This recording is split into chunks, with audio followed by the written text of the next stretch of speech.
informações. Deixa eu trazer uma informação, inclusive, diferente do que disse o Beraldo, né?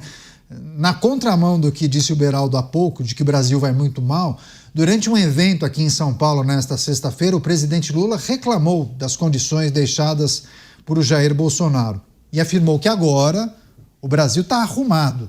Segundo o chefe do executivo, existe uma suposta indústria de jogar desconfiança na sociedade brasileira, alegando que o seu governo é o que trata a pauta econômica com mais responsabilidade. Já em tom de campanha para 2026, o presidente também disse precisar de uma chance, dizendo que as coisas demoram para acontecer no nosso país.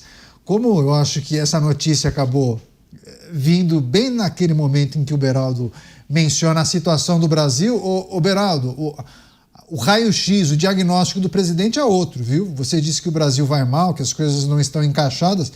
O presidente disse que está tudo arrumado, Beraldo. O problema é que quem escreve esses discursos para o presidente foi contratado lá do núcleo da novela. Não tem um economista, não tem um jornalista, uma pessoa decentemente conectada com a realidade. Vem todo mundo desse universo das novelas, dos filmes, dos romances.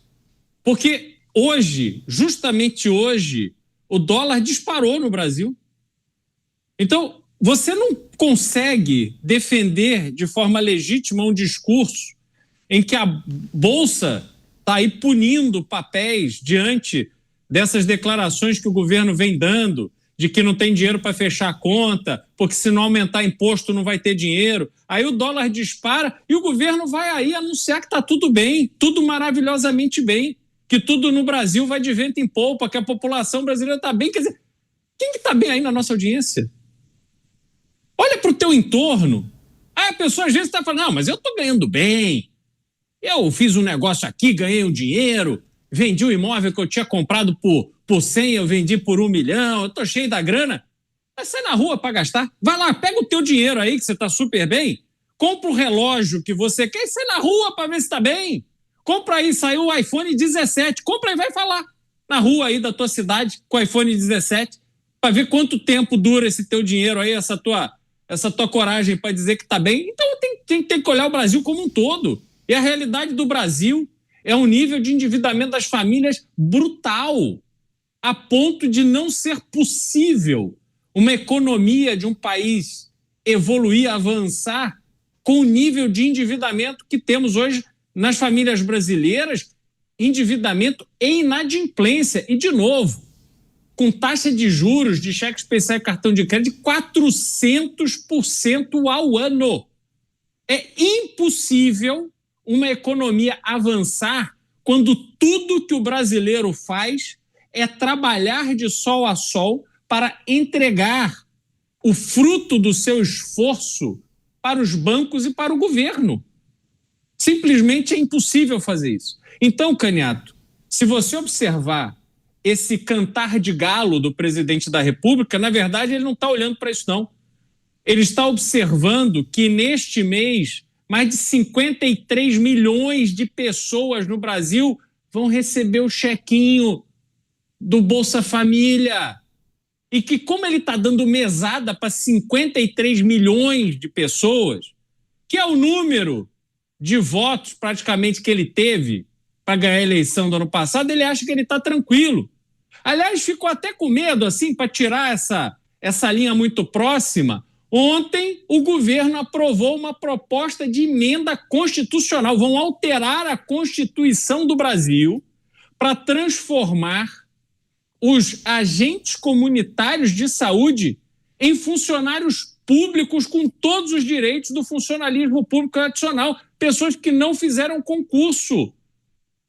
Todo o meu respeito aos agentes comunitários de saúde, mas não é razoável criar uma obrigação do Estado brasileiro com essas pessoas que não cumpriram o rito normal para se tornar um efetivo funcionário público. Impacto de mais de 5 bilhões de reais por ano no orçamento brasileiro. E aí ficam chorando, porque não conseguiram tirar do nosso bolso mais 17 milhões com aumento de carga tributária, como aconteceu na quarta-feira. Então, Caniato, isso é um governo de faz de conta. Nós temos que colocar nariz de palhaço para ouvir e comentar essas notícias. Passar para o Roberto Mota, para a gente destacar, inclusive, um assunto que nós trouxemos antes do break comercial, o governo afirmando que as coisas estão ajustadas, viu, Mota? O discurso que o presidente adotou, que o Brasil vai bem, conseguiu arrumar as coisas, mas que, segundo ele, existe uma indústria que joga desconfiança, que fica semeando discórdia para que a população compre essa tese de que tudo vai mal. Eu não tenho dúvida nenhuma que o Brasil está arrumado, Caniato. A pergunta é, arrumado para quem? É importante lembrar uma coisa. Isso que eu vou dizer é tão importante que eu queria que você, espectador, e você, ouvinte, pegasse um lápis, uma caneta, um pedaço de papel e anotasse isso que eu vou dizer. Nós estamos em 2025. Nós estamos no começo do século XXI. Dos 25 anos que já se passaram nesse século, o Brasil teve um governo que nós poderíamos chamar de direita em apenas 4 desses anos. Nesses 25 anos que já se passaram do século XXI, o PT esteve no poder durante 17 anos até agora. Portanto, a pura lógica diz que a maior parte do que a gente vê ao nosso redor é herança dos governos de esquerda. Pensem nisso, uma criança que nasceu no ano 2000 viveu até os 18 anos debaixo de governos de esquerda. Toda a realidade que você vê à sua volta foi criada e moldada por políticas de esquerda. A segurança, a saúde pública brasileira segue o modelo da esquerda. O desastre na segurança pública do Brasil é 100% produto das ideias de esquerda.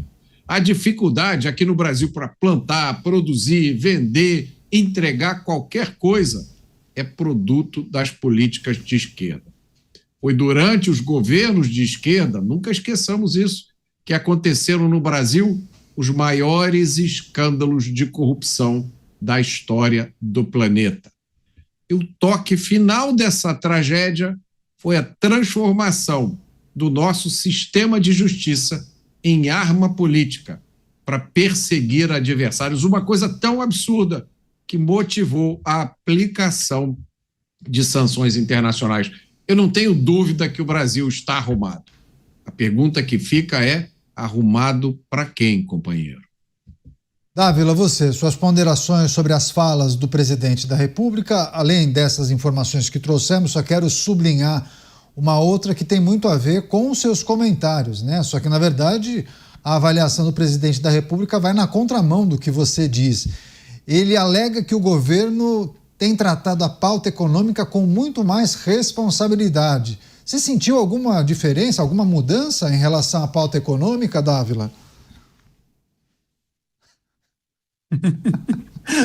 Vai, Caniato, vamos aos números. Você sabe que eu gosto de números, fatos, evidências. Como falou o Beraldo, vamos tirar o roteirista da novela e colocar os números, fatos e evidências. O governo Lula, nos últimos 3 anos, subiu 27 vezes os impostos, gente. 27 vezes. Meteram a mão no nosso bolso para tirar mais dinheiro para pagar essa máquina pública ineficiente. Por exemplo, como o maior rombo da história das estatais. Só neste semestre, neste ano, nós perdemos mais de 8 bilhões com os déficits estatais. Quando que lá naquele governo passado, que ele fala que é herança maldita, teve lucro as estatais. Então, essa é a primeira diferença. 27 vezes meter a mão no seu bolso nos últimos 3 anos para aumentar imposto. Aquilo que era superavitário virou deficitário. Por quê? Porque aí é essa turma que, bem disse o Mota e o Beraldo, estão contentíssimos. É o aparelhamento do Estado, empregos ótimos em estatais, mesmo dando prejuízo, está uma maravilha. Segundo número importante, 80 milhões de brasileiros estão inadimplentes. Quem é que está feliz? Está bem a economia? E o número recorde de empresas em recuperação judicial que chega a 8 milhões. E que tal viver num país que é o vice-campeão mundial do juro mais alto do mundo? Este é o Brasil de verdade. Este é o Brasil de um governo irresponsável que gasta mal o dinheiro que arrecada dos nossos impostos, que só sabe aumentar imposto, que não consegue reduzir despesas e muito menos prestar serviço de qualidade.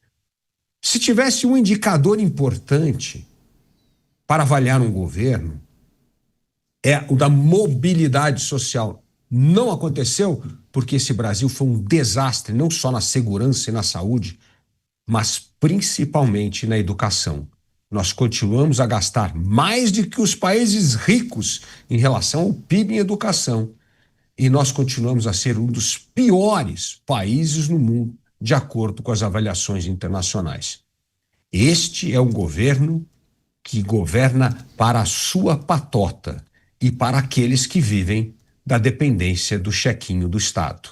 Para o Brasil que produz, para o Brasil que empreende, que cria e que inova, esses 17 anos de governo petista é um desastre. E mais, Caniato, é um governo que diz de pobre contra rico, é o governo que mais governa para os ricos. Por quê? Porque o melhor negócio no Brasil não é investir quando você tem a segunda taxa de juros mais alta do mundo. O melhor negócio no Brasil é ser rentista do Estado. E isso é um governo dos trabalhadores que presenteia os ricos. Pois é, seguimos acompanhando essas movimentações.